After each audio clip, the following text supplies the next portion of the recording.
Hello everyone, welcome to my YouTube channel. This is Kashish Mahendra Dutta. आज के हम वीडियो में ग्राफ स्टार्ट करने वाले हैं। ठीक है, पिछली वीडियो में मैंने ग्राफ की टॉपिक्स की लिस्ट बताई थी कि मतलब मैं ग्राफ कैसे कैसे कराऊंगा। ठीक है, अगर आपने वो वीडियो नहीं देखी तो आप जाके वो वीडियो पहले देखिए। ठीक है, इस वीडियो में हम करेंगे ग्राफ के बेसिक कुछ। ठीक है, ग्राफ क्या है, एजेस क्या क्या होते हैं, types of graph, in degree out degree, bridge क्या होता है, आर्टिकुलेशन पॉइंट क्या होता है, स्पैनिंग ट्री क्या होता है। ठीक है, तो चलिए शुरू करते हैं। सबसे पहले ग्राफ होता क्या है?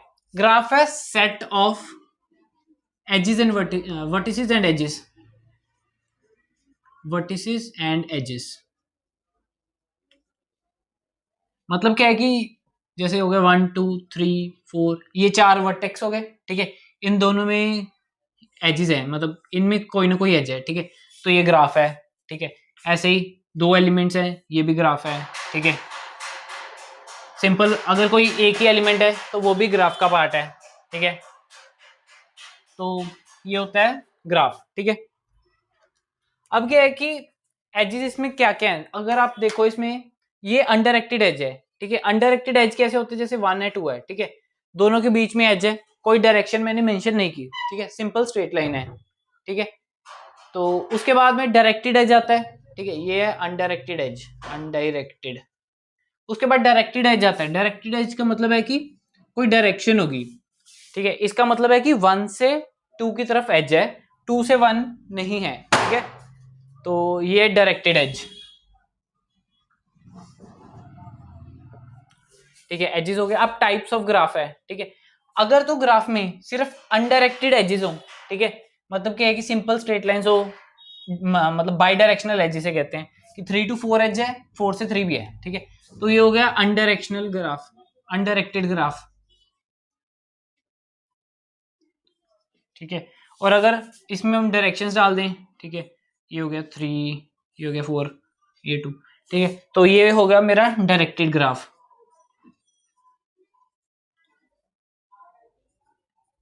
ग्राफ को हम और वे में भी डिफाइन कर सकते हैं in the form of weighted and unweighted graph, weighted graph and unweighted graph.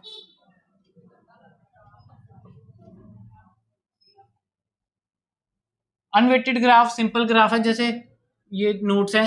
ठीक है, इनके बीच में एजेस हैं और एजेस का कोई वेट नहीं है। ठीक है, मतलब क्या है कि सारे एजेस सेम है। ठीक है, और वेट वेटेड ग्राफ में क्या होगा कि जैसे मेरे पास वर्टेक्स है। ठीक है, इन दोनों को ज्वाइन कर रहे हैं, तो ये एज की वैल्यू है 6, ये एज की वैल्यू है 4, ये एज की वैल्यू है 3। ठीक है, तो ये आप ऐसे समझ सकते हो कि जैसे मान लो ये 4 सिटीज हैं। ठीक है, ये 4 सिटीज हैं। ठीक है, तो सिटी ए से सिटी बी का डिस्टेंस 6 है, तो हम उसको ग्राफ की फॉर्म में रिप्रेजेंट करेंगे, और जिसका वेट है 6, मतलब 6 किलोमीटर कह सकते हो। फिर ये 2 वर्टेक्स हैं, इन दोनों के बीच 4 है, मतलब क्या है कि इन दोनों का डिस्टेंस 4 है, ये दोनों के बीच डिस्टेंस 3 है। ठीक है, तो ये वेटेड ग्राफ हो गया। ठीक है, ये वेटेड है, इसमें कोई भी वेट नहीं है एज पे, तो ये है अनवेटेड ग्राफ। ठीक है, उसके बाद में कंप्लीट ग्राफ आता है। कंप्लीट ग्राफ, कंप्लीट ग्राफ होता है, कंप्लीट ग्राफ होता है कि जिसके मतलब क्या है कि जिसमें क्या है कि हर 2 वर्टेक्स के बीच में एज है। मतलब क्या है कि एवरी वर्टेक्स है, एवरी अदर वर्टेक्स मेरे पास, जैसे मेरे पास ये 3 वर्टेक्स है। ठीक है, इस वर्टेक्स से इस दोनों पे भी एज जाएगा। ठीक है, इससे इन दोनों पे भी जाएगा।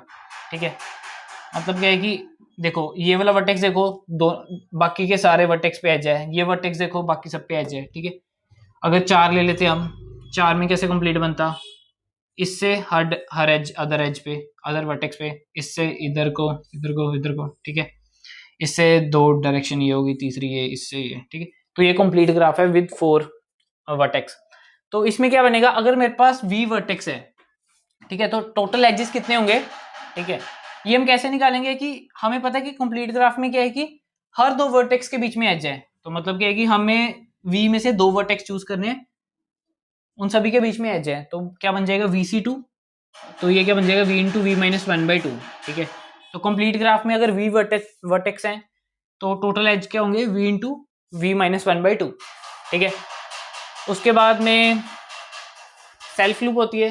जैसे कोई एक एज है, एक ही वर्टेक्स है, ठीक है, उसकी अपने आप को ही उसका एज खुद को ही, मतलब एज का स्टार्टिंग पॉइंट भी वही है, एंडिंग पॉइंट भी वो है, वो होती है सेल्फ लूप, ठीक है। उसके बाद है in degree and out degree, ठीक है। तो जैसे कोई ग्राफ है, वन है, कोई है,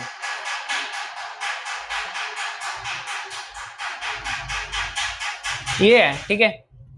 इस पर्टिकुलर कोई पर्टिकुलर वर्टेक्स पे, कोई पर्टिकुलर नोड पे कितने अंदर को आ रहे हैं, मतलब which are directed towards that node, ठीक है। तो वो क्या है कि दिस वन, दिस वन, दो अंदर को है ना, ठीक है, which are directed towards a vertex, वो होता है उसकी इन डिग्री। तो इसकी इन डिग्री क्या होगी, 2, ठीक है। आउट डिग्री है कि वर्टेक्स से बाहर को कितने जा रहे हैं, ठीक है। तो इसकी आउट डिग्री कितनी होगी, 1, 2 एंड 3, ठीक है। आउट डिग्री क्या होगी, 3, ठीक है। उसके बाद में हमारा जो नेक्स्ट है वो है ब्रिज, ठीक है। ब्रिज किसे कहते हैं, ठीक है।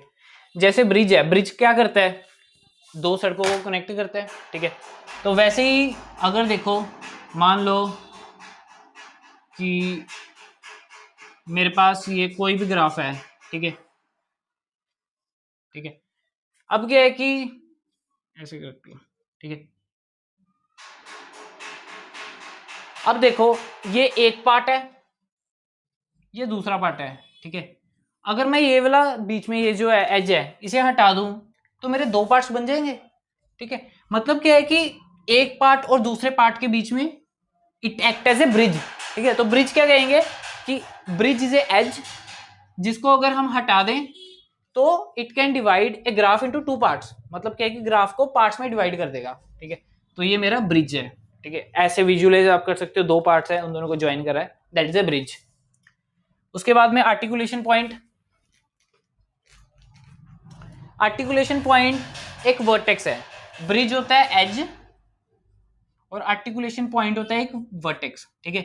आर्टिकुलेशन पॉइंट वो होता है कि अगर हम रिमूव कर दे वो वाला एज, तो क्या है कि दो पार्ट्स में डिवाइड हो जाते हैं, मतलब दो या ज्यादा पार्ट्स में डिवाइड हो जाता है दैट ट्री और दैट ग्राफ,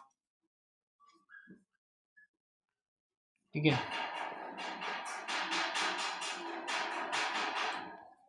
मान लो कि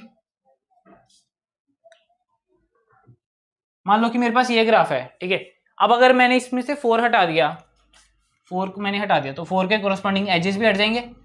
तो मेरे पास क्या है कि देखो दो पार्ट्स बन गए, तो मतलब क्या है कि 4 एक आर्टिकुलेशन पॉइंट है, 4 एक आर्टिकुलेशन पॉइंट है, ठीक है। ये भी समझ लग गया। उसके बाद में नेक्स्ट है हमारा स्पैनिंग ट्री, ठीक है। तो अगर जैसे ये है, मेरे पास कोई ग्राफ है, ठीक है, तो उसमें स्पैनिंग ट्री क्या हो जाएगा, spanning tree is a tree जिसमें कोई पर्टिकुलर ग्राफ जी है, तो मैं ग्राफ बना रहा हूँ G dash which is a spanning tree. तो इसमें क्या है कि इसमें कोई साइकिल नहीं होगा, वर्टेक्स सारे सेम होंगे, ठीक है। तो मैंने वर्टेक्स बना दिए, साइकिल कोई नहीं आना चाहिए। तो इसमें अगर ई एजेस हैं, मतलब वी वर्टेक्स है एंड ई एजेस हैं, इसमें वर्टेक्स तो वी रहेंगे, बट क्या है कि हमें कोई साइकिल नहीं लाना, तो इसमें हमें एजेस सिर्फ v-1 चाहिए, ठीक है। तो इसके कितनी पॉसिबिलिटीज बन सकती हैं, ठीक है। 4 वर्टेक्स है, हमें 3 एज बनाने हैं, 1 2 3, ये हो गया, ठीक है। कैसे भी बना लो, ठीक है। तो ये सारे इसके स्पैनिंग ट्री हैं, ठीक है। तो ये थे ग्राफ के कुछ बेसिक्स टर्म्स, ठीक है। नेक्स्ट वीडियो में हम करेंगे रिप्रेजेंटेशन ऑफ ग्राफ की। हम ग्राफ तो ऐसे दिखा रहे हैं, बट क्या है कि रिप्रेजेंट उसे किस फॉर्म में करना है, कौन सा डाटा स्ट्रक्चर यूज करेंगे, क्या क्या टाइप्स होंगे, ठीक है। तो ये था ग्राफ के बेसिक्स। अगर कोई टर्म रह गई हो, ठीक है, तो आने वाले क्वेश्चंस में मैं वो भी साथ साथ कराता जाऊंगा, ठीक है। तो वीडियो अच्छी लगी हो तो लाइक करना, सब्सक्राइब करना, शेयर करना मेरे चैनल को। थोड़ी नॉइस आई इस वीडियो में, बट अगली वीडियो में नहीं आएगी, ठीक है, बैकग्राउंड नॉइस थी। तो वीडियो अच्छी लगी हो लाइक करना, ठीक है। मिलते हैं अगली वीडियो में।